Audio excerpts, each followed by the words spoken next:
ইমানদার মানেই জীবনের সবচেয়ে বেশি পুরো পৃথিবীর সব কিছুর উপরে আল্লাহ সুবহানাহু ওয়া তাআলার ভালোবাসাকে প্রাধান্য দেওয়া, যেটা আল্লাহ তাআলা কোরআন আল কারীমে ঘোষণা করেছেন যে ওয়াল্লাযীনা আমানু আশাদ্দু হুব্বাল লিল্লাহ। আর যারা ঈমানদার তারা আল্লাহর ভালোবাসায় দৃঢ়তর। তাদের ভালোবাসার মাত্রা, ভালোবাসার সর্বোচ্চটা কেবল আল্লাহ সুবহানাহু ওয়া তাআলার জন্যই নির্ধারিত। আল্লাহ সুবহানাহু ওয়া তাআলার মতো তার সমান আর কাউকেই ঈমানদারেরা ভালোবাসতে পারবে না। এটা ঈমানদারদের অন্যতম বৈশিষ্ট্য। আর আল্লাহকে ভালোবাসা, আল্লাহকে ভালোবাসতে পারা, আল্লাহকে সবচেয়ে প্রিয় বানানো, এ ব্যাপারে অসংখ্য হাদিস রয়েছে। যেমন সহিহুল বুখারীতে হাদিস উল্লেখ রয়েছে, একজন ব্যক্তি আল্লাহ রাসূল সাল্লাল্লাহু আলাইহি ওয়াসাল্লামকে জিজ্ঞেস করে বসলো যে মাতা সাআহ ইয়া রাসূলুল্লাহ, আল্লাহ রাসূল সাল্লাল্লাহু আলাইহি ওয়াসাল্লাম, কিয়ামত কখন সংগঠিত হবে?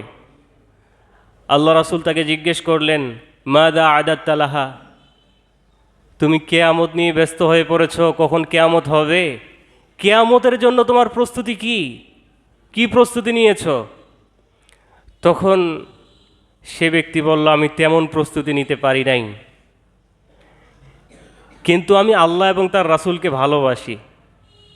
তখন আল্লাহর রাসূল সাল্লাল্লাহু আলাইহি সাল্লাম বললেন, আনতা মা'a মান আহবাবতা, তুমি তার সাথেই থাকবে তুমি যাকে ভালোবাসো।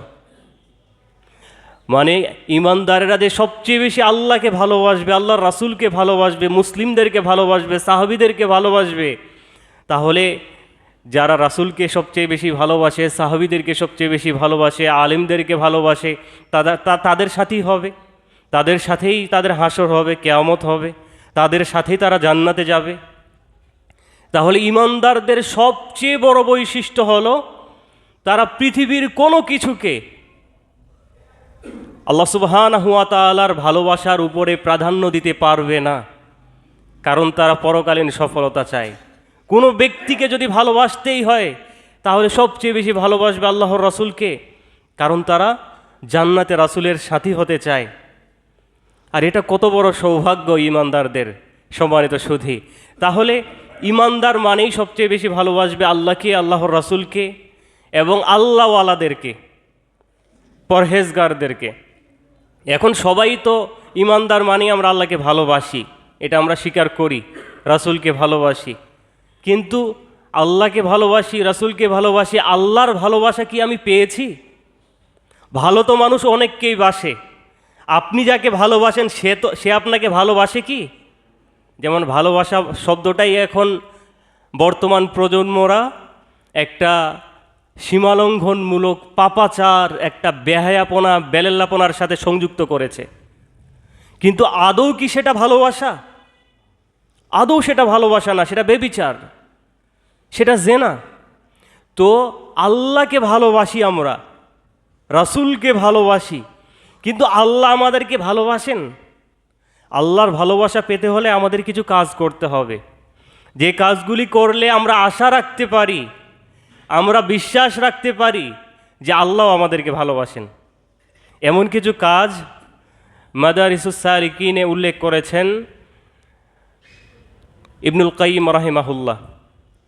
সেখানে তিনি 10টি আমলের কথা উল্লেখ করেছেন, যে কোনো ঈমানদার আল্লাহওয়ালারা যদি এই 10টা কাজ করে তাহলে তাদের উপরে আল্লাহর ভালোবাসা অবধারিত, আল্লাহ তাআলা সেই বান্দাদেরকে ভালোবাসবেন। আর আল্লাহর ভালোবাসা যদি পেয়ে যাই, আমরা আল্লাহকে ভালোবাসি, আল্লাহও যদি আমাদেরকে ভালোবাসেন, আল্লাহর প্রিয় বান্দা যদি আমরা হয়ে যেতে পারি, তাহলে ইহ পরকালীন সফলতা আপনার আমার জন্য নিশ্চিত। সম্মানিত সুধী, তাই ভূমিকায় আমরা বেশি কথা বলবো না।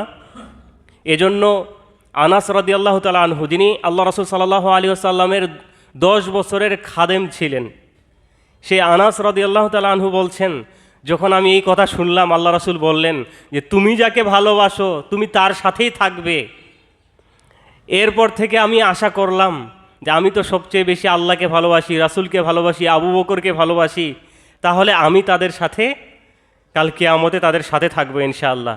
এভাবে আনাস রাদিয়াল্লাহু তাআলা আনহু তিনি নিজের ব্যাপারে এই ধারণা পোষণ করতেন। সুতরাং আপনি আমি কাদেরকে ভালোবাসবো, ভালোবাসার জায়গাটাতে সর্বোচ্চ কাকে দিব, সেটা আপনার আমার একান্ত বিষয়। সম্মানিত সুধী, তাই এমন 10টি বিষয়, 10টি আমল, যে আমলগুলি করলে আল্লাহ সুবহানাহু ওয়া তাআলা সেই বান্দাদেরকে ভালোবাসেন। এর প্রথমটা হলো কিরাআতুল কোরআনি বিত্তাদাব্বুর, চিন্তা ভাবনা সহকারে কোরআন তেলাওয়াত করা। ওয়াত্তাফাহুমি লিমাআনিহি ওয়ামা উরিদা বিহ, এবং কোরআনের অর্থ অনুধাবন করা এবং আল্লাহ সুবহানাহু ওয়া তাআলা যা বুঝাতে চেয়েছেন সেভাবেই সেটাকে বোঝা। এভাবে যে ব্যক্তি কোরআন তেলাওয়াত করবে, অর্থের দিকে খেয়াল করে এবং আল্লাহ তাআলা যা বুঝাতে চেয়েছেন সেই উদ্দিষ্ট অর্থের প্রতি যে ব্যক্তি লক্ষ্য করে কোরআন তেলাওয়াত করবে, আল্লাহ সুবহানাহু ওয়া তাআলার ভালোবাসা তার উপরে অবধারিত। আজকে আমরা কোরআন অনেকেই পড়তে জানি না, অনেকেই কোরআন পড়তে জানি না, আবার অনেকে পড়ার চেষ্টাও করি না। মানে শিখতে হবে, জানতে হবে, এটা যে একটা গুরুত্বপূর্ণ বিষয়, আমার জীবনের গাইডলাইন, যেটা আল্লাহ তাআলা কোরআন আল কারীমের শুরুতেই বলছেন, হুদাল্লিল মুত্তাকিন। কোরআনটা মুত্তাকিদেরকে, যারা আল্লাহ ভীতি অর্জন করেছে, যারা তাকওয়া অবলম্বন করেছে, তাদেরকে রাস্তা দেখাবে, রাস্তা দেখাবে। তো আপনি আমি যদি কোরআন না জানি, না বুঝি, না জানার চেষ্টা করি, তো আপনাকে আমাকে রাস্তা দেখাবে কে? কে রাস্তা দেখাবে? আজ থেকে নিয়ে যদি আমরা 20 বছর আগে যাই, 20 বছর পূর্বে বা 30 বছর পূর্বে অবস্থান করি, তাহলে দেখতে পাবো তখনও মোবাইল বা এই ইন্টারনেট প্রযুক্তি এত কিছু ছিল না। তখন চিঠি লেখা হতো। সন্তান পড়ালেখার জন্য গ্রাম থেকে ঢাকা শহরে এসেছে, বাবা মাকে চিঠি লিখত। এই চিঠি পৌঁছতেও আবার কয়েকদিন সময় লাগতো। তো অনেকেরই বাবা মা তো অশিক্ষিত, পড়ালেখা জানে না। এই চিঠি নিয়ে বাবা মা কত বেকুল যে না জানি আমার সন্তান কি লিখেছে এটাতে। এটা নিয়ে সে ছুটাছুটি শুরু করে। অথবা বিদেশ থেকে সন্তান চিঠি পাঠিয়েছে, বাবা মা পড়তে জানে না, এই চিঠি নিয়ে তার কাছে দৌড়িয়ে যায় যে এই চিঠিটা পড়ে তাকে শোনাতে পারবে। আর এটা শোনার পরে তার অন্তর পরিতৃপ্ত হয় যে আমার সন্তান আমাকে এই কথাগুলো লিখে পাঠিয়েছে। শোনার পরে তার বেকুলতা, তার যে মনের যে চাহিদা, মনের যে তার আকাঙ্ক্ষা, এটা পূরণ হয়, সে পরিতৃপ্ত হয়। তাহলে সন্তানের চিঠি, সন্তানের এই সংবাদ পাওয়ার জন্য পিতামাতা যেমন বেকুল, যেই রব আপনাকে আমাকে সৃষ্টি করলেন, যার নেয়ামত খেয়ে দুনিয়াতে বসবাস করছি, বিচরণ করছি, যেই রবের অনুগ্রহ ছাড়া পৃথিবীর কোনো সৃষ্টিজীব এক মুহূর্তের জন্য টিকে থাকার অধিকার রাখে না, সেই রব মহাগ্রন্থ আল কোরআন দিয়েছেন, কালামুল্লাহি সুবহানাহু ওয়া তাআলা, যেটা আল্লাহ সুবহানাহু ওয়া তাআলার বাণী, আল্লাহ তাআলার কথা। সেই কোরআন পড়ার জন্য আপনার আমার বেকুলতা কতটুকু! কয়দিন ছুটাছুটি করেছি, কয়দিন আলেমের কাছে গিয়েছি যে হুজুর আমি কোরআন পড়তে জানি না, আমাকে একটু এটা শিখান। দুনিয়ার সব শিখেছি, আল্লাহ সম্পদ দিয়েছে, অর্থ দিয়েছে, ক্ষমতা দিয়েছে, সৌন্দর্য দিয়েছে, দুনিয়ার সব দিয়েছে, কিন্তু আমি আল্লাহর কালামটা পড়তে পারি না হুজুর। কয়দিন গিয়েছেন? যারা পড়তে পারে কয়দিন তাদেরটা শুনেছেন? কয়দিন আপনি তেলাওয়াত ছেড়ে দিয়ে সেই তেলাওয়াত শ্রবণ করেছেন আপনার মোবাইলে বা আপনার যে ডিভাইসগুলো রয়েছে যেগুলোতে কোরআন তেলাওয়াত শোনা সম্ভব, আপনি কয়দিন শ্রবণ করেন কোরআন তেলাওয়াত? আপনার আমার মনে কি সেই বেকুলতা আছে, সেই আকাঙ্ক্ষা আছে যে আমার রব আমাকে কি চিঠি লিখেছেন, আমার জীবনের গাইডলাইন স্বরূপ তিনি কি দিয়েছেন এই কোরআনে? কখনো কি এই চিন্তা আপনার আমার মাথায় এসেছে? সম্মানিত সুধী, তাহলে কোরআনটা কি? হুদাল্লিন নাস, মানুষদের জন্য হেদায়েত। হুদাল্লিল মুত্তাকিন, মানুষদেরকে পথ দেখাবে, মুত্তাকিদেরকে রাস্তা দেখাবে। সুতরাং কোরআন জানতে হবে। আল্লাহ রাসূল সাল্লাল্লাহু আলাইহি সাল্লাম বলছেন, যেটা সহিহ মুসলিমে উল্লেখ রয়েছে, আল কোরআনু হুজ্জাতুন লাক আও আলাইক। কোরআন তোমার পক্ষের অথবা বিপক্ষের দলিল। তুমি যদি কোরআন পড়ো, পড়ার চেষ্টা করো, শিখার চেষ্টা করো, বা যদি একেবারেই অপারক শেষ বয়স, তাহলে কোরআন তেলাওয়াত শ্রবণ করো। হয় কারোটা শোনো, অথবা যে বিভিন্ন ডিভাইসে মোবাইলে ওই গান বাজনা না শুনে একটু কোরআন শ্রবণ করো। যদি এটাও না করি, তাহলে কোরআন নিঃসন্দেহে আল কোরআন হুজ্জাতুন লাক, শ্রবণ করলে আপনার আমার পক্ষের দলিল, কোরআন পড়লে বুঝলে, বুঝার চেষ্টা করলে, জানার চেষ্টা করলে আপনার আমার পক্ষে কোরআন সাক্ষী দিবে। আর যদি কোরআনকে উপেক্ষা করি, কোরআনকে ডিনাই করি, কোরআনকে অ্যাভয়েড করে চলি, তাহলে এই কোরআন আপনার আমার বিপক্ষের দলিল। স্বয়ং মুহাম্মদ সাল্লাল্লাহু আলাইহি ওয়াসাল্লাম এই বিষয়ে আপনাকে আমাকে সতর্ক করেছেন, আল কোরআন হুজ্জাতুন লাক আও আলাইক। সম্মানিত সুধী, তাই কোরআন তেলাওয়াত করতে হবে, আপনাকে আমাকে কোরআন নিয়ে চিন্তা ভাবনা করতে হবে। আল্লাহ তাআলা কি বুঝাতে চেয়েছেন, তার এই বুঝটাকে আপনাকে আমাকে গ্রহণের জন্য চেষ্টা করতে হবে। যেমন সাহাবা ইকরাম কোরআন বুঝতেন।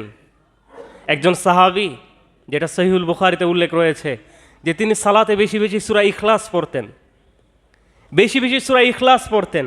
তাকে জিজ্ঞেস করা হলো, তুমি কেন তুমি সূরা ইখলাস বেশি বেশি পড়ো? কুল হুয়াল্লাহু আহাদ আল্লাহুস সামাদ লাম ইয়ালিদ ওয়া লাম ইউলাদ ওয়া লাম ইয়াকুল লাহু কুফুয়ান আহাদ। কেন তুমি সূরা ইখলাস বারবার পড়ো? সেই ব্যক্তি বলল, সেই সাহাবী বলল, যে এটাতে আল্লাহর গুণগান, আল্লাহর পরিচয় তুলে ধরা হয়েছে, আর এটা আমাকে খুব তৃপ্তি দান করে যে আল্লাহ এক, তার তিনি আল্লাহুস সামাদ, তিনি কারো মুখাপেক্ষী নন। লাম ইয়ালিদ ওয়া লাম ইউলাদ, তাকেও কেউ জন্ম দেননি, তিনিও কাউকে জন্ম দেননি। ওয়া লাম ইয়াকুল লাহু কুফুয়ান আহাদ, তার সমকক্ষ, তার সমতুল্য কেউ নেই। এই যে আল্লাহর পরিচয়, তার বৈশিষ্ট্য তুলে ধরা হয়েছে, এটা আমাকে খুব তৃপ্তি দান করে। তখন আল্লাহ রাসূল বললেন যে আল্লাহ তাআলাও তোমাকে ভালোবাসেন, এটাও তোমাকে জানিয়ে দেওয়া হলো। তাহলে আল্লাহকে ভালোবাসে সেই সাহাবী সূরা ইখলাস পড়তেন। তাহলে আপনি আমি যদি অর্থ বুঝি, এই যে নামাজে দাঁড়াচ্ছি, কেন নামাজে তাড়াহুড়া? মন্ত্র পড়ে না মানুষ, সুবহান রাব্বিল আলা, সুবহান রাব্বিল আলা, সুবহান রাব্বিল আলা, সুবহান রাব্বিল আযীম, রুকু সেজদা করতে 2 সেকেন্ড সময় লাগে। ও মন্ত্র পড়ে, ও যদি বুঝতো সুবহান রাব্বিয়াল আযীমের অর্থ কি, সুবহান রাব্বিয়াল আলা অর্থ কি, সূরা ফাতিহা তেলাওয়াত, সূরা ফাতিহার অর্থ কি, আলহামদুলিল্লাহি রাব্বিল আলামিন, যদি এই অর্থগুলো বুঝতো নামাজিরা, তাহলে নামাজ কখনো দ্রুতভাবে শেষ করতে কখনোই চাইতো না। পুরো সালাতের শুরু থেকে শেষ পর্যন্ত দোয়া আর দোয়া। তাহলে আল্লাহর কাছে চাইতে গিয়ে আপনি যদি মানুষের কাছে চাইতে যান, তখন কি মন্ত্র পড়েন, না বিনয়ের সাথে, নম্রতার সাথে, সম্মান বজায় রেখে, ভদ্রতার সাথে আপনার চাওয়া পাওয়াগুলো ব্যক্ত করেন? তাহলে মানুষের কাছে চাইতে গেলে আপনার বিনয়, আপনার সম্মান, আপনার বলার মাধুর্যতা, আপনার ভাষা চয়েস খুবই সুন্দর, চমৎকার। আর আল্লাহর সামনে দাঁড়িয়েছেন, বিশ্বজাহানের রবের সামনে দাঁড়িয়েছেন, তার কাছে চাচ্ছেন, আর আপনি মন্ত্র পড়ছেন, আপনার 2 মিনিটে 2 রাকাত শেষ, রুকু সেজদা করতে 1 সেকেন্ড 2 সেকেন্ড সময় লাগে। আপনার এই নামাজের মূল্য আছে আল্লাহর কাছে? আপনার এই নামাজের 5 পয়সা মূল্য আছে? আপনি সেই হাদিসের দিকে তাকান। আল্লাহ রাসূল সাল্লাল্লাহু আলাইহি ওয়াসাল্লাম মসজিদ নববীতে বসা এক ব্যক্তি এসে সালাত আদায় করছে। আল্লাহ রাসূল বললেন, ইরজি ফাসাল্লি ফাইন্নাকা লাম তুসাল্লি, এই ফিরে যাও, আবার সালাত আদায় করো, আবার নামাজ পড়ো, তুমি নামাজই পড়ো নাই। আল্লাহ রাসূল বললেন না যে তোমার নামাজ হয় নাই, আল্লাহ রাসূল তাকে বললেন তুমি নামাজই পড়ো নাই। মানে আপনি যদি ধীরস্থিরতা বজায় না রাখেন, বিনয়, নম্রতা, ভদ্রতা, ধীরস্থিরতা যদি বজায় না রাখেন, আপনার এই নামাজ পড়া আর যে ব্যক্তি ওই নামাজ না পড়ে রাস্তায় ঘোরাফেরা করছে, আপনার আর তার মাঝে কোনো ব্যবধান নাই। আল্লাহ রাসূল এটাই বলছেন, ইরজি ফাসাল্লি, ফিরে যাও, নামাজ পড়ো, ফাইন্নাকা লাম তুসাল্লি, তুমি নামাজই পড়ো নাই। তাহলে কোরআন কেন আপনাকে আমাকে বুঝে পড়তে হবে? কেন আপনাকে আমাকে কোরআনের অর্থ অনুধাবন করতে হবে? কারণ অর্থ অনুধাবন ছাড়া অন্ততপক্ষে সালাতের শুরু থেকে শেষ পর্যন্ত যা পড়ছি, এটা যদি আমি না বুঝি যে আমি আমার রবকে কি বলছি, কখনো সালাতের মনোযোগও আসবে না, আর কখনো সমাজের এই মন্ত্র পড়া মুসল্লি কমবে না। তাহলে মন্ত্র ছাড়তে হলে, ধীরস্থিরতা বজায় রাখতে হলে আপনাকে আমাকে সালাতের শুরু থেকে শেষ পর্যন্ত অর্থ বুঝতে হবে।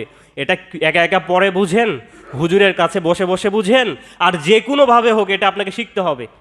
আল্লাহ রাসূল এটাই বলা হয়েছে, ইমাম ইবনুল কাইয়িম রাহিমাহুল্লাহ তার মাদারিসুস সালিকিনে তিনি উল্লেখ করেছেন যে আল্লাহর ভালোবাসা পেতে হলে আপনাকে আমাকে 10টি কাজ করতে হবে। এর মধ্যে থেকে অন্যতম হলো কোরআনকে চিন্তা ভাবনা সহকারে আপনাকে আমাকে তেলাওয়াত করতে হবে, এর অর্থ অনুধাবন করতে হবে এবং আল্লাহ তাআলা যা বুঝাতে চেয়েছেন সেটা বুঝতে হবে। তাহলে আল্লাহর ভালোবাসা পাওয়া সম্ভব হবে। সম্মানিত সুধী, তাই আপনাকে আমাকে কোরআন তেলাওয়াত করতে হবে, কোরআন বুঝতে হবে, কোরআন বুঝতে হবে। এভাবে আল্লাহ রাসূল সাল্লাল্লাহু আলাইহি ওয়াসাল্লাম তিনি নিজেও সালাতের বিভিন্ন আয়াত পড়ার ক্ষেত্রে দেখা যেত যখন আল্লাহ রাসূল সাল্লাল্লাহু আলাইহি ওয়াসাল্লাম জান্নাতের আয়াতগুলি তেলাওয়াত করতেন তখন সাহাবায়ে কেরাম দোয়া করতেন, আল্লাহুম্মা ইন্না নাসআলুকাল জান্নাহ, হে আল্লাহ আমরা এই জান্নাত তোমার কাছে চাই। আবার যখন জাহান্নামের আয়াতগুলি তেলাওয়াত করতেন, জাহান্নামের ভয়াবহ দৃশ্যের বিষয়গুলো যখন আল্লাহ রাসূল কোরআনের সেই আয়াতগুলি তেলাওয়াত করতেন তখন সালাতেই সাহাবায়ে কেরাম জাহান্নাম থেকে পরিত্রাণ চাইতেন, আল্লাহুম্মা আজিরনা মিনান নার, হে আল্লাহ তুমি আমাদেরকে জাহান্নাম থেকে রক্ষা করো। তো আল্লাহ রাসূল সাল্লাল্লাহু আলাইহি সাল্লাম একটা আয়াত তেলাওয়াত তিনি একসময় বারবার করছিলেন সালাতে, যে ইন তুআযিবহুম ফাইন্নাহুম ইবাদুক ওয়া ইন তাগফির লাহুম ফাইন্নাকা আনতাল আজিজুল হাকিম। হে আল্লাহ, তুমি যদি তাদেরকে শাস্তি দাও তাহলে তারা তো তোমারই বান্দা, তোমার বান্দা, তুমি তাদেরকে শাস্তি দিবে। আর যদি তুমি তাদেরকে ক্ষমা করে দাও তাহলে তো তুমি মহাপরাক্রমশালী, মহাজ্ঞানী। আয়াতের অর্থ আল্লাহ রাসূল সাল্লাল্লাহু আলাইহি ওয়াসাল্লাম কীভাবে উপলব্ধি করেছেন যে এই একটা আয়াতকে তিনি বারবার তেলাওয়াত করতেই গেছেন সালাতে। তাহলে আমাদের কেন সালাতে কান্না আসে না? কেন সালাতের আয়াতগুলি আমাদের বারবার আমরা পুনরাবৃত্তি করি না? কারণ আমরা অর্থ বুঝি না, আমরা কোরআনকে মন্ত্রর মতো পড়ি। তাহলে আপনার আমার উচিত, যাদের এখনও বিবেক জ্ঞান কাজ করে, বুদ্ধি কাজ করে, এখনও বার্ধক্যে উপনীত হয় নাই, আপনার আমার দায়িত্ব প্রতিদিন কোরআনের কিছু অংশ অন্ততপক্ষে সালাতে দৈনন্দিন যা পড়ি এগুলোর অর্থগুলো বুঝে বুঝে কোরআনটার সেই আয়াতগুলিকে মুখস্থ করা, যাতে এই কোরআনের হক আদায় হয়, যাতে নামাজে আপনার আমার ভালোবাসা তৈরি হয়, যাতে নামাজে আপনার আমার চোখ দিয়ে অশ্রু ঝরে। আর এটা তখনই সম্ভব যখন আপনি আমি আপনার আমার রবের সামনে দাঁড়িয়ে কি পড়ছি এটা যখন বুঝবো, এটা তখনই সম্ভব, তার আগে কখনো সম্ভব নয়, কখনো সম্ভব নয়। সম্মানিত সুধী, আমরা একটা বিষয় উল্লেখ করেছি। দ্বিতীয় বিষয়, যে আমল করলে আল্লাহ সুবহানাহু ওয়া তাআলা সেই বান্দাকে ভালোবাসেন। দ্বিতীয় নাম্বার হলো আত-তাকাররুবু ইলাল্লাহি বিন নওয়াফিল বা'দাল ফারাইদ, যে ফরজ আদায়ের পর বেশি বেশি যে ব্যক্তি নফল ইবাদত করে আল্লাহ তাআলা ওই বান্দাকে ভালোবাসেন। ফরজের পর নফল, ফরজ বাদ দিয়ে নফল না, ফরজ বাদ দিয়ে নফল না। সারা বছর নামাজ পড়ে না, রমজান আসলে তারাবি পড়ে। তারাবি ফরজ না নফল? আপনি তারাবি যদি একদিনও না পড়েন আপনি গুনাহগার হবেন না, কিন্তু ফরজ নামাজে এক ওয়াক্ত ছেড়ে দিয়েছেন। আল্লাহ রাসূল কি বলেছেন? মান তারাকা সালাতা মুতাআম্মিদান ফাকাদ কাফারা। যে ব্যক্তি এক ওয়াক্ত সালাত ইচ্ছাকৃত ছেড়ে দিল সে কাফের হয়ে গেল। তাহলে ফরজ সালাতের গুরুত্ব কত বেশি যে আপনি এক ওয়াক্ত ছাড়তে পারবেন না। তাহলে আল্লাহ রাসূল বলেছেন যে আল্লাহ তাআলা কাদেরকে ভালোবাসেন? যারা ফরজের পরে নফল আদায় করে, ফরজ বাদ দিয়ে নফল না, ফরজ আগে আদায় করতে হবে।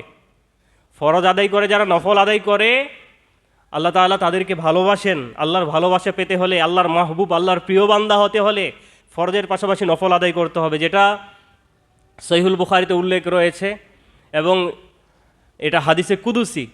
আল্লাহ তাআলা বলছেন যে মান আদালি ওয়ালিয়ান ফাকাদ আযানতু বিল হারব।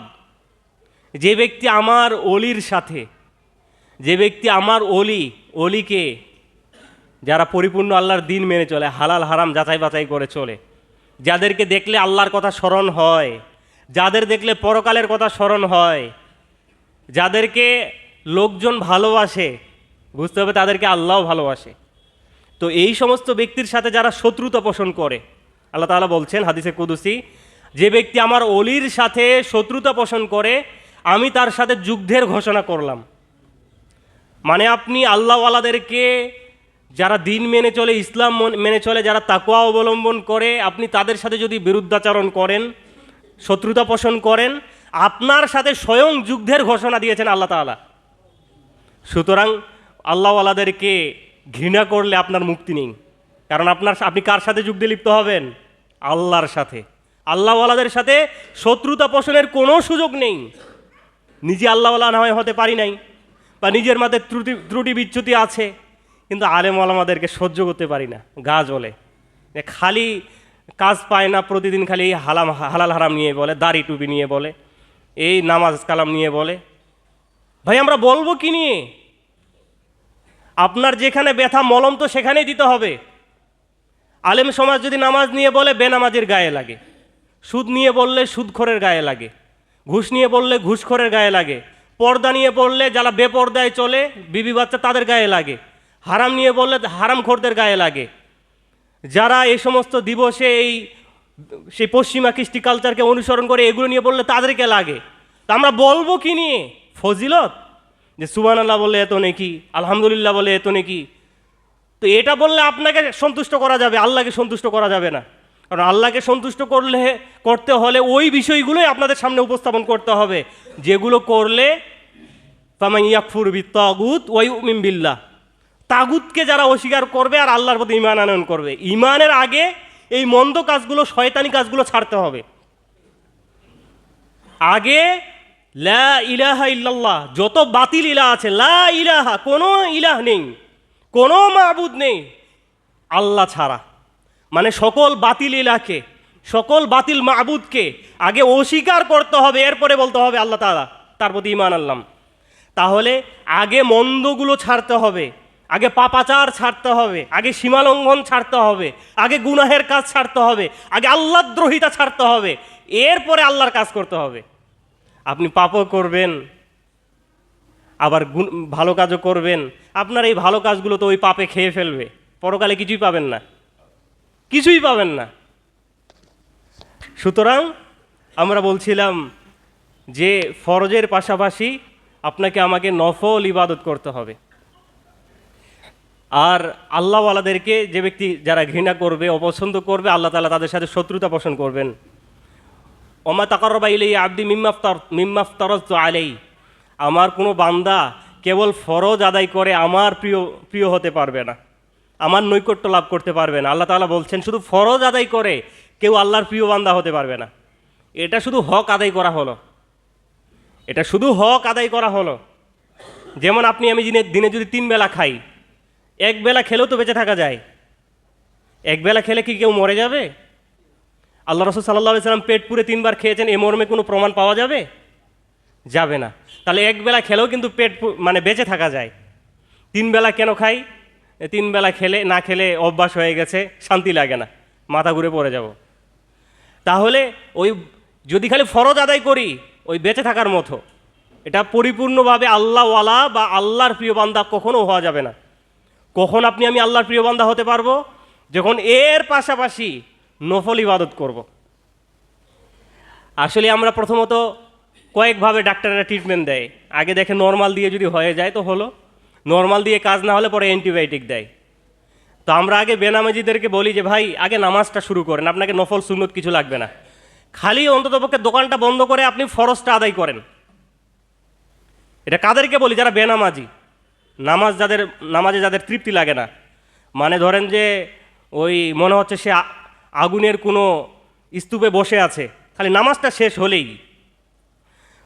তো আমরা ওই সমস্ত মুসল্লিদেরকে বলি কোনো মতো খালি আপনি ফরজটা পড়েন, তাও আল্লাহর আযাব থেকে বাঁচেন। কারণ ওই মুসল্লিদেরকে যদি আমরা বলি যে আপনাকে 12 রাকাত আরও সুন্নত পড়তে হবে, তাহলে ওর মাথা ঘুরবে। এমনিতে নামাজ পড়ে না, নামাজ পড়তে অভ্যস্ত না। আবার যদি বলি ফরজের সাথে 17 রাকাতের সাথে আরও আছে 12 রাকাত সুন্নত, তাহলে ওর মাথা ঘুরবে, এত নামাজ আমি কিভাবে পড়ব। এই জন্য আমরা ওই মুসল্লিদেরকে প্রথম ট্রিটমেন্ট দেই যে আপনি অন্ততপক্ষে নামাজটা পড়েন, ফরজটা পড়েন, আযাব থেকে বাঁচেন, মুসলমানদের কাতারে নিজেকে সামিল রাখেন, নামটা অন্ততপক্ষে মুসলমানদের তালিকায় রাখেন। আর যারা নামাজ পড়ে ওই মুসল্লি ভাইদেরকে বলবো যে ভাই এটা শুধু হক আদায় করা হচ্ছে, কিন্তু আল্লাহর প্রিয় বান্দা হতে পারবো না। আল্লাহর প্রিয় বান্দা হতে হলে আমাকে এই ফরজের আগে পরে সুন্নত আদায় করতে হবে।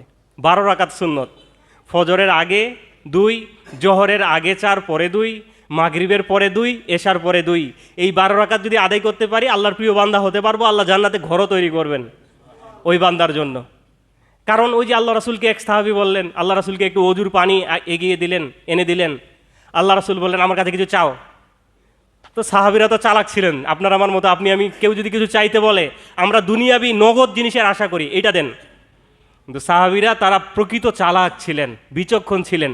যখন আল্লাহ রাসূল বললেন কিছু চাও, সাহাবী বললেন, আল্লাহ রাসূল আমি আপনার সাথে জান্নাতে থাকতে চাই। আল্লাহ রাসূল তো মানে তিনি বলে ফেলছেন সেও এমন জিনিস চেয়ে বসেছে যেটা অনেক বিশাল। তখন আল্লাহ রাসূল বললেন, আইন্নি আলা কাসরাতিস সুজুদ, তুমি বেশি বেশি সেজদা করে আমাকে সহযোগিতা করো। তো বেশি বেশি সেজদা করে সহযোগিতা করো মানে কি? বেশি বেশি নফল নামাজ পড়ো ফরজের পাশাপাশি। ফরজ তো করবে, আদায় করবেই, ফরজের পাশাপাশি বেশি নফল আদায় করো, তাহলে আমার সাথে জান্নাতে থাকতে পারবে। তাহলে আল্লাহর প্রিয় বান্দা হতে হলে ফরজ আদায় করে হবে না, ফরজের আগে পরে নফল আদায় করতে হবে, সুন্নত আদায় করতে হবে, তাহলে আল্লাহর প্রিয় বান্দা হওয়া যাবে। সম্মানিত সুধী, তাহলে সাহাবায়ে কেরাম এটা বুঝতেন, তারা এই আমলটা করতেন। তাহলে আপনাকে আমাকে বেশি বেশি ফরজের পাশাপাশি নফল আদায় করতে হবে। যে নফল আদায় করি তাহলে আল্লাহর প্রিয় বান্দা হতে পারবো। এরপরে আল্লাহ রাসূল বলছেন যে আল্লাহ তাআলা সেই হাদিসে কুদসিতে বলছেন যে আমি আমার বান্দার হাত হয়ে যাই যে হাত দিয়ে সে ধরে, আমি আমার বান্দার পা হয়ে যাই যে পা দিয়ে সে চলে, আমি আমার বান্দার কান হয়ে যাই যেই কান দিয়ে সে শুনে।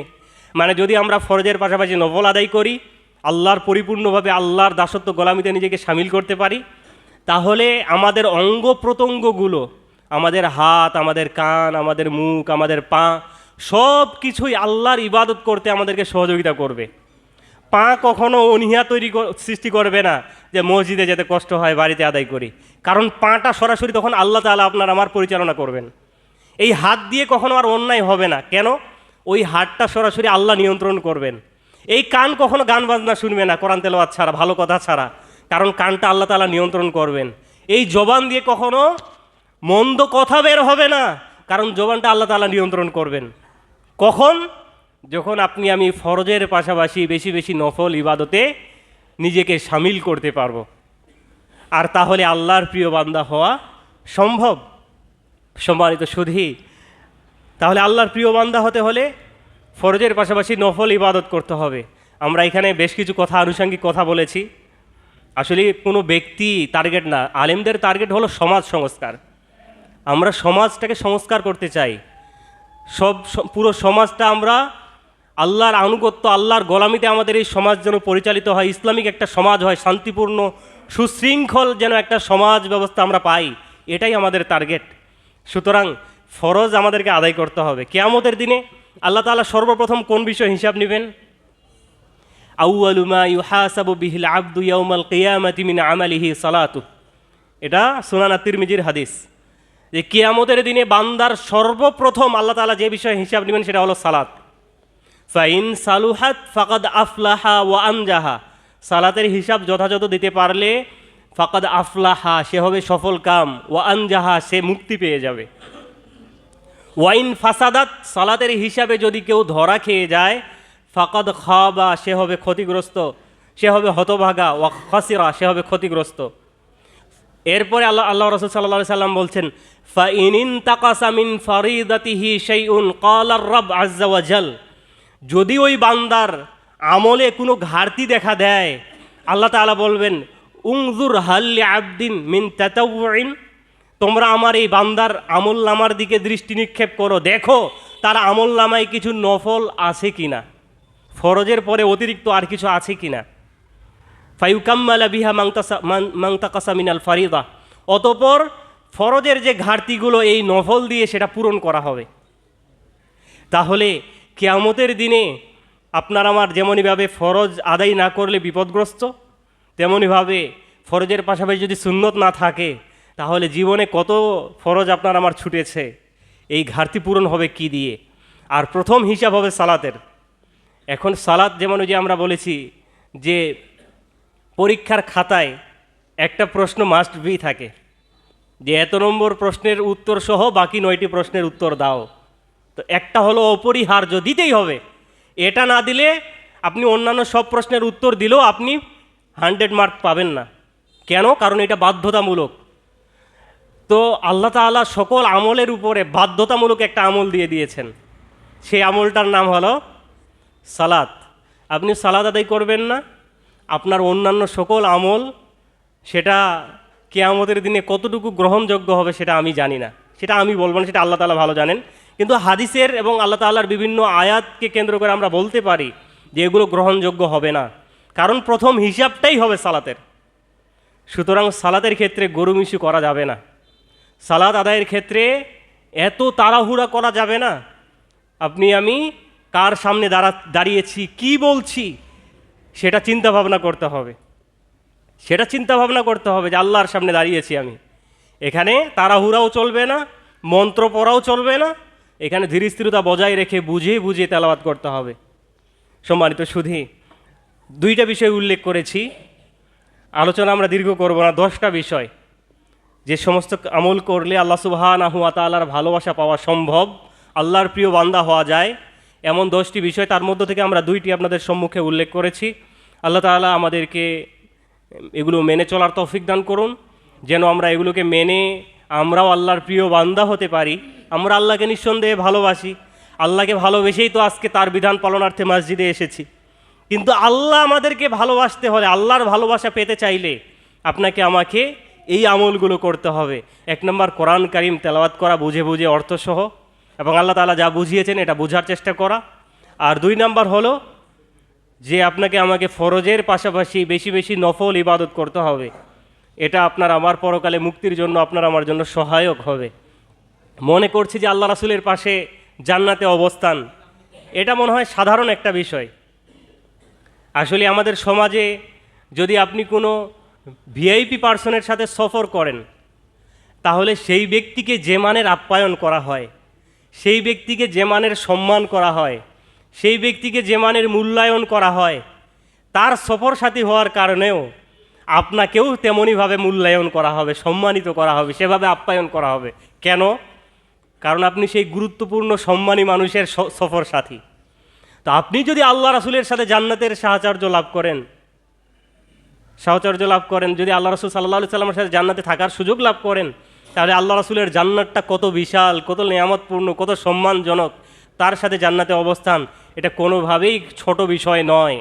সুতরাং ফরজের পাশাপাশি আপনাকে আমাকে নফল সুন্নাতগুলি আদায় করতে হবে, এবং নামাজের ক্ষেত্রে কোনো পারাপারি তাড়াহুড়া করা যাবে না।